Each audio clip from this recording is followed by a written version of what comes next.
Hi, I'm Troy from Cube Dweller Fitness, and I have Rick Kaselj on the line with me today for another Skype interview. Rick's from exercisesforinjuries.com. We'll have links below, but I wanted to get Rick on the phone because of his focus on injuries. Cube Dwellers, we sit way too much. We end up being weekend warriors, and we need stuff from Rick. So, Rick, why don't you give the viewers a little background? Yeah, what my background is, I'm a personal trainer that focuses in on designing exercise programs for people with injuries. So the majority of people that go to a personal trainer is they're looking for weight loss or some sort of performance gains. But there is a small group of people, and also within people that are looking to lose fat or weight loss and performance, they all end up having some sort of injury side of things, an old shoulder injury, an old knee injury, an old back injury. They're not crippled. Right? Yeah, they have this old ache. You know, it's like, oh, my back bugs me, so now I don't do I don't do squats anymore because of my back. So they kind of modify things. So I end up becoming an expert in that area where I focused in on, these exercises to do, these are exercises not to do, these are the things you should do, these are the things you shouldn't do. So I kind of focused in on that, and I've been doing that since 1994. And I see clients here in Surrey, British Columbia, Canada, which is just a suburb of Vancouver. Okay. And I have an active blog where I mainly help and teach fitness and health professionals when it comes to what to do when it comes to exercise and injuries. But I'm finding more and more people are reaching out to me, like you, Troy, to get information, directly to me on how, what to do when you have an injury. So that's me. Yeah, great. I appreciate it. Yeah, I can't tell you the amount of times I've been walking around at work and you talk to someone else and they're limping a little bit. And it's like, yeah, my knee's not feeling right, or nursing a shoulder injury or anything else where, just the life sitting at a computer takes its toll, and then a little abuse adds in. So I think this is going to be a great interview. It should be a lot of fun.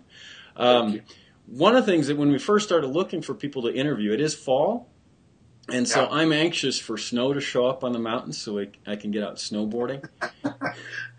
and so maybe let's start our conversation out there. Cube dwellers, we've been spending time sitting inside, sitting on the computer, looking outside, hoping to get out on the slope, skiing or snowboarding. What advice would you have for us and for the viewers to prepare for that as we're going out, first time going to be on the snow?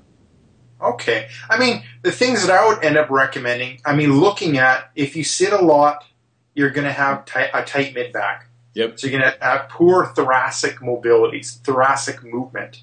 So I would end up working on improving that. Some thoracic mobility. How you can do that, one way is if you get a full foam roller and you roll it up and down your back. Mm-hmm. Of course someone would have to call it this exact second. He's an important man. You roll up and down your back. Other things you can do is even just sitting in your chair, sitting and rotating from side to side. Okay. And then rotating, adding a bit of a side bend. And why you want to end up loosening up your mid-back is if you're really stiff in your mid-back, things end up either getting pushed to your shoulder or pushed to your back. Okay. And that increases your risk of injury when you're snowboarding or skiing. Other things that I would end up looking at is, incorporating into your training some dynamic upper body work. So meaning if you look at when you wipe out snowboarding, you fall forward. So it's almost like catching yourself in a push-up. Yep. So I would incorporate some of that. So it's not, you're not working on strength. You're not working on endurance as you would in a regular push-up. It's almost like a reaction or catching. So I would incorporate some of that. And what it could be is just, drop and catching yourself against the wall, drop, and that will be level 1. And then you can progress and drop and catch on the floor. Sure. Right? Just because what ends up happening is you're not working really strength and endurance. You're getting a load put through your hand, and those muscles around the shoulder blade are turning on in order to catch the shoulder. Yep. So it's a bit of a different movement. This is doing bench press or dumbbell press or chest press. So that would be what I would look at. And then the second thing, you're going to have to do some leg work. So if you might have to move back and do some lunge, or not necessarily lunge work, but more like squat work. Yep. And doing some exercises, for example, in a squatting movement. So you could do like bent over rows when it comes with the dumbbells, Yep. reverse fly. So you're kind of in that semi-squat or quarter squat position. Mm-hmm. Those would be 3 things that I would end up kind of recommending. Let's say we're 1 month out to kind of, gearing up your body for that skiing and snowboarding. Sure. Yeah, I'll put some links to some other articles that I have already. I've spent a lot of time working on squats. I've got how to box squat to really set how low you go and work on some of that mobility and the whole posterior chain. Definitely. And also use kettlebells a lot. And so I realized as you were talking, I should probably pull together a post on the bent over double kettlebell row, because that would be a perfect one to add in. It definitely would be good, because being in that kind of quarter squat position, your trunk's forward, you're going through that rowing movement, it ends up being good because, you're working the legs, you're working the hips. A lot of people, when they have a back problem, it's the broomstick up their butt. They're nice and upright. But what they need is, most of what we do is we're bent forward a bit. Mm-hmm. And you need that strength and endurance in that core to handle that. And that double kettlebell row, is a perfect one to do. Great. We'll have to pull that one together. Another thing on the to-do list. More to-do stuff. Well, that's great, Rick. And I know there were 2 areas that you said you specialized in, so let's talk a little bit about those. Like a lot of cube dwellers, as you walk around, you hear about people that have had knee surgery, they're torn ACLs, they're in rehab, they're wearing braces. Let's talk a little bit about knee pain and some of the things that you've found in your practice to really help with knee pain and knee injuries. Okay. I think, and I kind of covered a little bit when I were talking about the skiing and snowboarding. Yes. You've got strength, and that's important. But probably what you need more is kind of like dynamic ability in the knee. And they call it neuromuscular training when it comes to the knee. So that's what's ended up happening when it comes to rehabilitating the ankle and rehabilitating the knee. That's kind of where the focus has gone, and that's where the research has showed that it's beneficial. So meaning, if I just throw you on a leg extension machine or leg curl machine or get you to do squats and lunges, that will help. But if I take you and then get you to play soccer or get you to play basketball or get you to play rugby, it doesn't transfer over really well. Yeah. So you need to do something dynamic. In fitness, we call it like dynamic warm-up, dynamic movements. So I would try to do more of that. Yeah. And in the research, they call it neuromuscular training, whatever, call it whatever you want. But doing, and an easy example would be like if you look at runners, if you do track and field, they'll do high knees, for 30 yards one way, and then heel kicks the other way, and then side steps one direction, side steps the other direction. So you're not building strength in the knee, but you're kind of re-educating those muscles and re-educating your body to have stability and strength in all those movements and awareness in all those movements. So I would incorporate more of that, and doing something like that will just help you with your workout. So instead of doing like a static warm-up stretch before your workout, incorporating a really basic warm-up. If it's upper body day, you can do upper body warm-up. If it's a lower body day, you can do like a dynamic lower body workout. It doesn't need to be like 40 minutes long. It can be like 2 to 5 minutes. And I kind of went through what a runner would do. There's no reason why you couldn't do something like that if it's lower body day. And then, with upper body day, a lot of it's like looking at like what pitchers do or what quarterbacks do in football, just to kind of loosen up and warm up. Yeah, loosen up the shoulder and the elbows and the whole upper body a lot before you start. Makes sense. That would be the big thing that I've been doing more of. And when I started off, I was doing a lot of the strengthening things and focusing on the strength, and now it's more of this dynamic warm-up, doing some dynamic movements.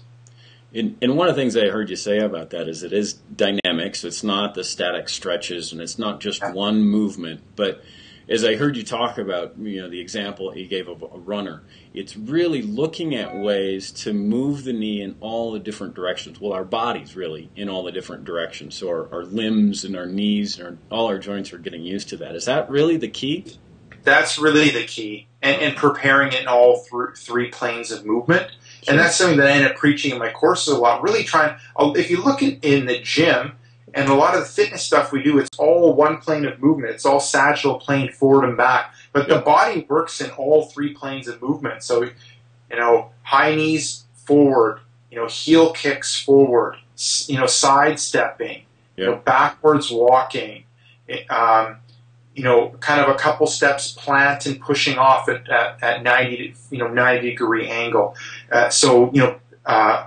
A plant and pivot like you would in basketball. Sure. So you're trying to kind of work things in all three planes of movement. Yeah, get some more mobility going. As you're talking, I was picturing a couple kettlebell drills that I do is hold two kettlebells up in a upper rack position and do lunges. But it's not just straight lunges or straight back lunges. You go out at different angles. You can go at different angles. Each way you're moving your body differently, and it really taxes the joints differently and taxes your balance differently instead of just being in that same front and back plane that you talked about.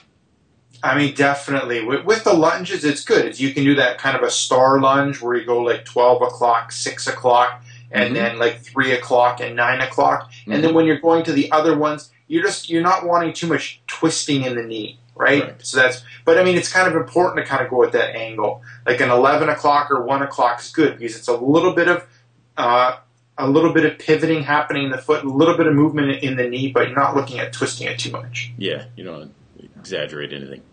No. Yeah. Cool. How about, you talked a little bit about shoulder pain. I don't know if there's anything more that you'd like to speak on that. We started off with knee, but I think you wandered well and talked about really warming up for mobility and doing some dynamic stretching. But is there anything else you wanted to add there? Yeah, when it comes to the shoulder, I think the biggest thing is, once again, it's a strength thing. And probably people not spending enough time working on the stability side of the shoulder.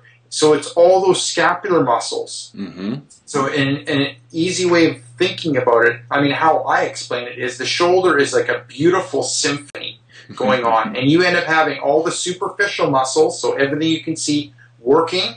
Yeah. They're the key ones. They hardly ever get, injured.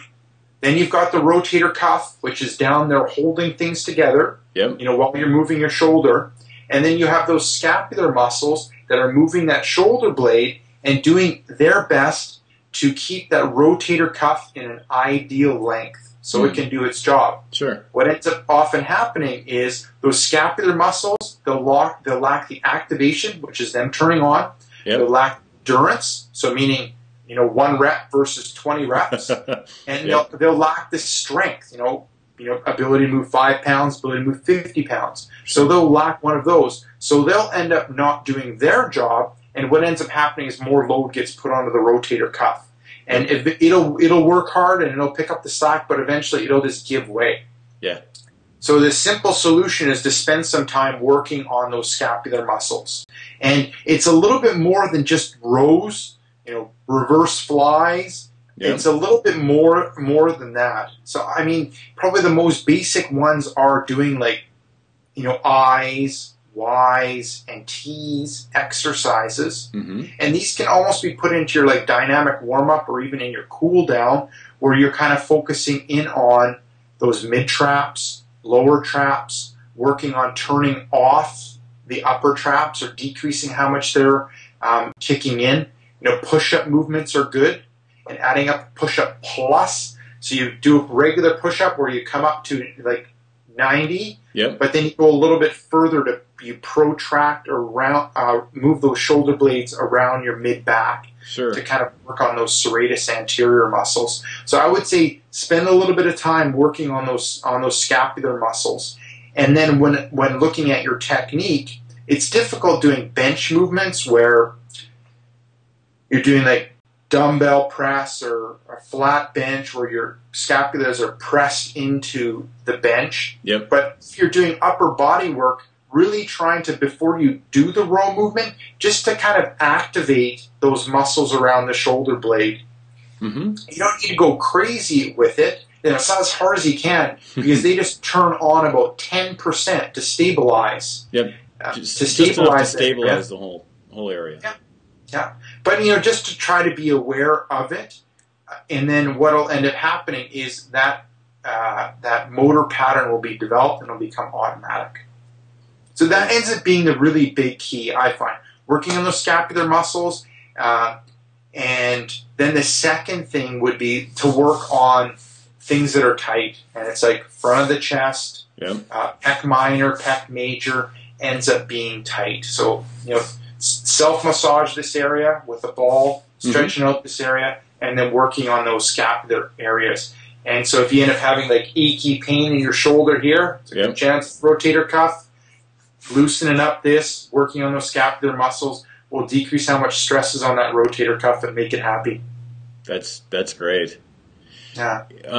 Now, I'd mentioned before that I had someone come up and talk to me about what can they do or should they be doing, or more importantly, maybe what should they not be doing after they've had a shoulder injury, say from wrestling or something like that, where they've put some serious strain on the shoulder and they've been trying to work to build some strength and mobility back. I know that's very limited information, but are there some tips that you could give those viewers of how to help build that back?